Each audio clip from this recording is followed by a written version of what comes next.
뭐 하루 이틀 해서는 별 효과가 나지 않겠죠. 하지만 3개월 이상 하시게 되면 확실히 그 전보다는 마음도 많이 진정되고 또 몸의 긴장들도 많이 풀리고 몸으로 확인하실 수 있습니다. 네, 안녕하세요. 네, 오늘은 저희 이음여성 한의원 특별 게스트인 최유라님을 모시고 한번 진행해 보도록 하겠습니다. 요즘에 자율신경 실조증이라는 게 많이 나오고 있는데 혹시 들어보신 적 있나요? 아니요. 없으세요? 네. 자율신경 실조증 중에 교감신경 항진이라는 게 있는데요. 스스로 진단할 수 있는 방법 4가지에 대해서 설명드려볼게요. 자율신경 실조증 증상이 뭔가요? 자, 먼저 이제 자율신경 실조증을 알려면 자율신경이 뭔지를 알아야겠죠. 자율신경이라는 거는 자율적으로 조절이 되는 신경 시스템을 얘기하는 건데요. 운동을 할 때 팔다리로 움직이잖아요. 이건 우리 의지대로 움직이죠. 하지만 우리 생명 유지에 꼭 필요한 호흡, 맥박, 체온 이런 거는 사실 의지와 상관없이 자동적으로 조절이 되고 있잖아요. 이 자율신경계는 2가지로 나눠져 있어요. 하나는 교감신경이라는 게 있고 부교감신경이라고 되어 있습니다. 이 교감신경과 부교감신경 2가지가 서로 시소처럼 균형을 맞춰서 조절하고 있는데요. 최유라님, 남편하고 이제 싸우실 때를 한번 좀 생각해 보시면 될 것 같아요. 심장이 좀 두근거리고요. 그쵸. 심장이 네, 두근거리고. 좀 열이 나는 것 같고. 열이 나는 거 같고. 네. 누군가랑 싸울 때 반응을 생각해 보시면 이렇게 머리로 열이 오르면서 열난다고 하잖아요. 몸이 좀 체온이 올라가고 굉장히 박동이 빨라집니다. 뭐 이럴 때 뭐 혈압도 올라갈 수 있겠죠. 우리가 뭔가 스트레스를 받았을 때 주관하는 거를 교감신경이라고 해요. 사람을 흥분시키는 작용을 나타내는 신경입니다. 반대로 부교감 신경은요, 몸을 이렇게 안정시켜주는, 차분하게 해주는 그 신경들을 얘기합니다. 가장 몸이 차분해질 때가 언제일까요? 잠자기 전? 그렇죠. 잠들기 전에 호흡도 느려지고 맥박도 느려지고 기분도 차분해지고 이런 상태를 보통 이제 부교감 신경이 활성화됐다고 하는데요. 자, 그런데 우리가 살 때 일을 할 때는 집중해야 되고 뭐 긴장해야 되고 그래서 스트레스 반응이 필요할 때가 있죠. 잠들거나 잠들기 전이나 혹은 쉴 때 이럴 때는 이제 부교감 신경이 활성화돼야 되는데 이 교감 신경과 부교감 신경의 균형이 무너져서 한쪽만 우세해진다. 이런 거를 이제 자율신경 실조증이라고 하는 거예요. 요즘에 현대에서는 스트레스 받을 일이 굉장히 많죠. 네. 그런 둘 중에 뭐가 더 항진되는 경우가 많을까요? 교감. 그렇죠. 교감신경 항진증이 훨씬 더 많이 나타나요. 네. 교감신경이 항진돼서 나타나는 증상 중에 이제 첫 번째는 뭔가 가슴이 답답하고 불안하면서 두근두근 하는 거예요. 2번째는 편히 좀 잠들기가 어렵고요. 자다가 또 자주 깨게 됩니다. 자, 3번째는 별거 아닌 일에도 화나 짜증이 잘 나고 욱하는 거. 이것도 이제 교감신경 항진증 증상 중에 하나입니다. 4번째는 어깨나 뒷목이 뻣뻣하고 아픈 증상도 교감신경 항진증 증상 중 하나입니다. 마지막으로 주위가 덥지도 않은데 얼굴로 열이 오르고 뭐 땀이 나거나 화끈거리는 증상을 느낄 수 있습니다. 이런 이제 증상을 알아봤고요. 교감신경 항진증이 맞는 건지 자가 진단하는 방법에 대해서 설명을 드릴게요. 실제로 제가 한의원에서 이제 진료를 할 때도 제가 진단하는 방법들입니다. 네, 첫 번째는 전중혈이라고 부르는 곳의 통증인데요. 눌렀을 때 통증입니다. 위쪽에 이제 가슴뼈가 있죠. 세로 라인하고 양 유두를 잇는 가로선이 만나는 곳, 그쯤이 단중혈이 되는데요. 가슴뼈를 따라서 살살살 누르다 보면은 아픈 곳이 있는데요. 아픈 곳 있나요? 조금 더 위에요.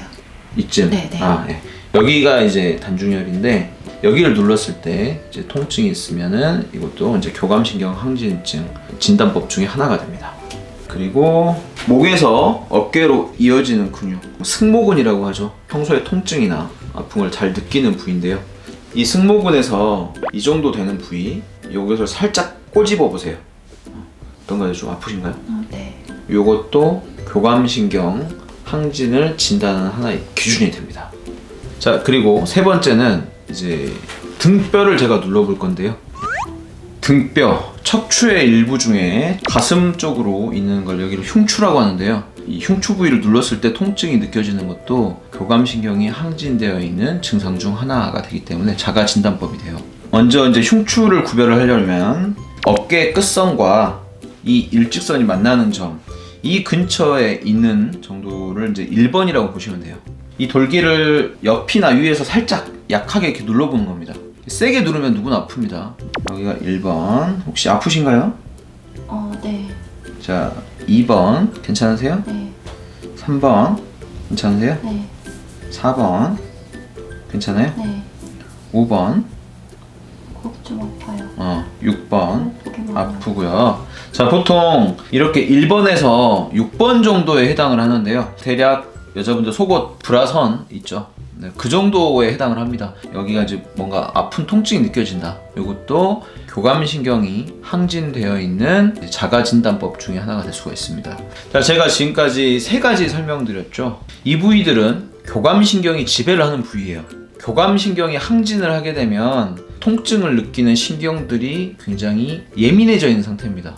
그렇기 때문에 원래 정상적으로는 문제가 없으면 눌렀을 때 통증이 없어야 되는 부위예요.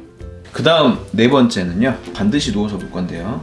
자, 횡격막의 긴장을 확인해 볼 수가 있는데요. 자, 횡격막이라는 거는 심장과 폐가 있는 가슴과 위, 장, 간이 있는 복강, 이 2가지를 나누는 경계선이 되는 근육 부위입니다. 우리 몸에서 호흡을 주관하는 근육이에요. 들이마실 때, 숨을 내쉴 때 이 횡격막이 이 호흡을 조절합니다. 교감신경은 들이마시는 숨을 조절을 하고요. 내쉬는 숨은 부교감신경이 조절을 합니다. 그런데 교감신경이 항진이 되게 되면 들이마시는 건 잘 되는데 내쉬는 게 잘 안 돼요. 그러다 보면은 이제 호흡이 좀 불편함을 느낄 수도 있고, 횡격막이 호흡이 잘 안 되기 때문에 굉장히 긴장을 하게 됩니다. 그렇기 때문에 이 횡격막 부위를 눌러서 긴장이 되어 있다. 이것도 교감신경 항진을 진단하는 하나의 자가진단법이 될 수 있어요. 네. 갈비뼈 라인 밑으로 이렇게 살짝 눌러보는 거예요. 여기가 지금 이렇게 횡격막을 만지는 거거든요. 이렇게 눌렀을 때 전체적으로 답답하거나 혹은 아프다. 이것 또한 교감신경이 항진되어 있다는 진단법 중에 하나가 될 수 있습니다. 네, 이렇게 유라님과 함께 이제 자가진단법 4가지 알아봤는데요. 보니까 3가지에 걸리시더라고요. 평소 스트레스가 좀 많으신가 봐요. 네. 교감신경 항진이 굉장히 이제 심해진 상태를 보통 이제 공황장애 같은 건데요. 공황장애 같은 게 있으면 당연히 이제 정신과를 가든 이제 한의원을 가든 이제 병원에서 치료를 받으시는 게 좋고요. 하지만 이제 이런 치료와 별개로 일상에서도 뭐 도움되는 방법들이 많이 있습니다. 마음을 차분하게 해주는 뭐 음악을 듣는다거나 약간 쓴맛이 나는 그런 음식들을 먹는 것도 도움이 됩니다. 신경을 가라앉혀준다고 해요. 그리고 뭐 명상하는 것도 있고요. 뭐 가볍게 운동하는 것도 있고 뭐 여러 가지 방법이 있는데 효과적인 방법을 하나 말씀드릴 거예요. 바로 호흡법인데요. 이렇게 들이마실 때는 교감신경이 활성화된다. 그 다음에 자, 내뱉어 보세요. 이때는 이제 부교감신경이 활성화됩니다. 그렇다면 교감신경이 항진되어 있으면 들이쉬는 건 잘 되는데 내뱉는 게 잘 안 되겠죠. 네. 자, 이걸 반대로 이용해서 내뱉는 숨에 집중을 해서 훈련을 하면 교감신경이 활성화되면서 불균형이 좀 조절될 수가 있어요. 가장 이상적인 호흡법은 6초간 천천히 들이마셨다가 6초간 천천히 내뱉는 게 이상적이라고 합니다. 숨을 6초간 천천히 들이마신다고 생각하고 6초간 들이마셔보세요. 하나, 둘, 셋, 넷, 다섯, 여섯. 자, 일단 여기서부터 천천히 6초간 다시 후 내쉬는 숨에 집중을 하면서 가슴 안에 있는 거를 완전히 다 내뱉는다. 이렇게 생각하시면 됩니다. 내뱉는 게 좀 힘들진 않았나요? 좀 힘든 것 같아요. 네, 들이마시는 것보다는 내뱉는 거를 조금 힘들어 하신다면 이제 교감신경이 약간 활성화되어 있다는 뜻입니다. 이 연습을 할 때는 내뱉는 숨이 6초 이상이 돼도 상관이 없어요. 하지만 좀 힘드실 거예요. 초반에는 6초부터 시작을 해서 나중에 뭐 7초까지 늘리셔도 됩니다. 이렇게 앉아있을 때보다는 누워서 하는 게 좀 더 좋고요. 시간을 내기 힘드신 분들은 잠들기 전이랑 아침에 일어났을 때잖아요. 그때 20번씩 해주세요. 4분밖에 안 걸립니다. 잠들기 직전에 누워서 이 호흡법을 4분을 해주시고 20번씩 그렇게 하시면 뭐 하루 이틀 해서는 별 효과가 나지 않겠죠. 하지만 3개월 이상 하시게 되면 확실히 그전보다는 마음도 많이 진정되고 또 몸의 긴장들도 많이 풀리고 몸으로 확인하실 수 있습니다. 이건 제가 수천 번 이상 환자분들께 확인해 본 거기 때문에 반드시 효과가 있습니다. 유라님도 많이 해보세요. 네.